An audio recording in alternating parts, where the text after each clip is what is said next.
ओम नमः शिवाय। हर हर महादेव। सोनी राठौर के मॉर्निंग के मिनी ब्लॉग में आपका स्वागत है। मैं स्वस्थ मस्त और खुश हूँ। आशा करती हूँ आप भी स्वस्थ मस्त और खुश होंगे। आज है सोमवार का दिन और आज भी जो सावन के फास्ट चल रहे थे उसी को मैंने कंटिन्यू करती हुई चली। तो आज है मेरा छठा व्रत, तो यही बताना था। और अब चलते हैं शिव पुराण के 25वें अध्याय में, जिसमें कल 24वें अध्याय में सप्त ऋषियों ने पार्वती जी की तपस्या की परीक्षा ली थी।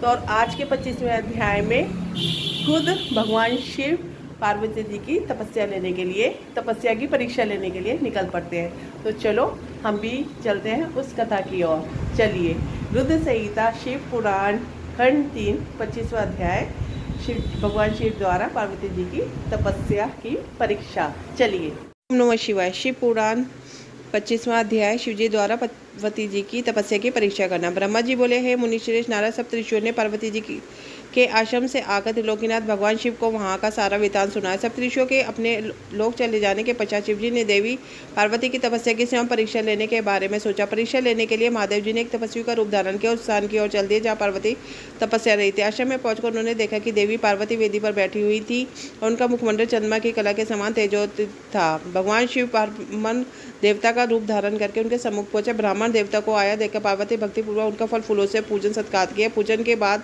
देवी पार्वती ने ब्राह्मण देवता से पूछा, हे ब्राह्मण देव, आप कौन है और कहाँ से पधारे? मुनीश्वर, आपके परम तेज से यह पूरा वन प्रकाशित हो रहा है। कृपया कर मुझे अपने आने का कारण बताइए। तब ब्राह्मण मन धूप धारण के महादेव जी बोले, मैं इच्छानुसार विचरने वाला ब्राह्मण हूँ। मेरा मन प्रभु के चरणों का ही ध्यान करता है। मेरी बुद्धि सदैव उन्हीं का स्मरण करती है। मैं दूसरों को सुखी करके खुश होता हूँ। देवी, मैं एक तपस्वी हूँ, पर आप कौन हो? आप किसकी पुत्री हो और इस समय निर्जन वन में क्या कर रही हो? हे देवी, आप इस दुर्लभ और कठिन तपस्या से किसे पसंद करना चाहती हो? तपस्या या तो ऋषि मुनि करते हैं, फिर भगवान के चरणों में ध्यान लगाना वृद्धों का काम है। भला इस अवस्था में आप क्यों घर के ऐशोआराम को त्याग कर ब्रह्मचार्य का पालन करती हुई तपस्विनी का जीवन जी रही है? आप किस तपस्विनी की धर्मपत्नी और पत्नी के समान तपस्या कर रही हैं? आप, हे देवी, आपके बारे में मुझे जानकारी दीजिए। आपका क्या नाम है और आपके पिता का क्या नाम है? किस प्रकार आप तप के प्रति आसक्त हो गई? क्या आप वेद माता गायत्री हैं, लक्ष्मी हैं अथवा सरस्वती हैं? देवी पार्वती बोली, मुनिश्रेष्ठ, ना तो मैं वेद माता गायत्री हूँ, ना लक्ष्मी, ना ही सरस्वती हूँ। मैं गिरिराज हिमालय की पुत्री पार्वती हूँ। पूर्व जन्म में मैं प्रजापति दक्ष की पुत्री सती थी, परंतु मेरे पिता दक्ष द्वारा मेरे पति भगवान शिव का अपमान देकर मैंने योगाग्नि द्वारा अपने शरीर को जलाकर भस्म कर दिया था। इस जन्म में भी प्रभु शिव शंकर की सेवा करने का अवसर मुझे मिला था। मैं नियम पूर्वक उनकी सेवा व्यवस्थी, परंतु दुर्भाग्य से कामदेव के चलाए गए वाण के फलस्वरूप शिव जी को क्रोध आ गया और उन्होंने कामदेव को अपने क्रोध की अग्नि से भस्म कर दिया और वहां से उठकर चले गए।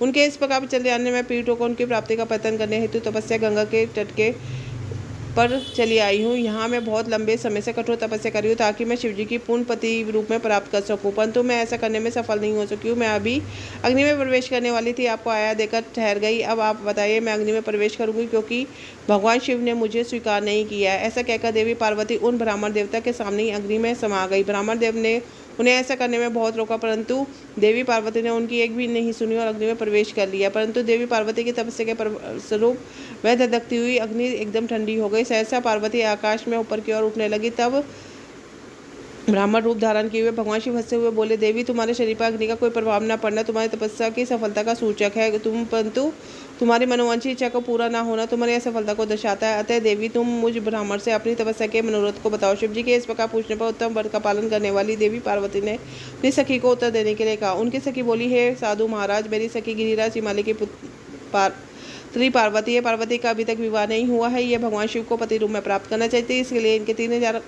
कठोर वर्ष से तपस्या कर रही है। मेरी सखी पार्वती ब्रह्मा, विष्णु और देवराज इंद्र को छोड़कर पिनाकपाणी भगवान शंकर को ही पति रूप में प्राप्त करना चाहती है, इसलिए ये मुनि नारद को की आज्ञा अनुसार कठोर तपस्या कर रही है। देवी पार्वती की सखी की बातें सुनकर जटाधारी तपस्वी का वेश धारण करे भगवान शिव हंसते हुए बोले, देवी, आपकी सखी ने जो मुझे बताया है मुझे परिहास जैसा लगता है। यदि फिर भी सत्य है तो पार्वती आप स्वयं इस बात को स्वीकार कर लें और मुझसे इस बात को कहें। इसी के साथ रुद्र संहिता का खंड 3 का 25वां अध्याय, शिवजी द्वारा पार्वती की तपस्या की परीक्षा का अध्याय पूर्ण होता है। ओम नमो पार्वते पते नमः। हर हर महादेव।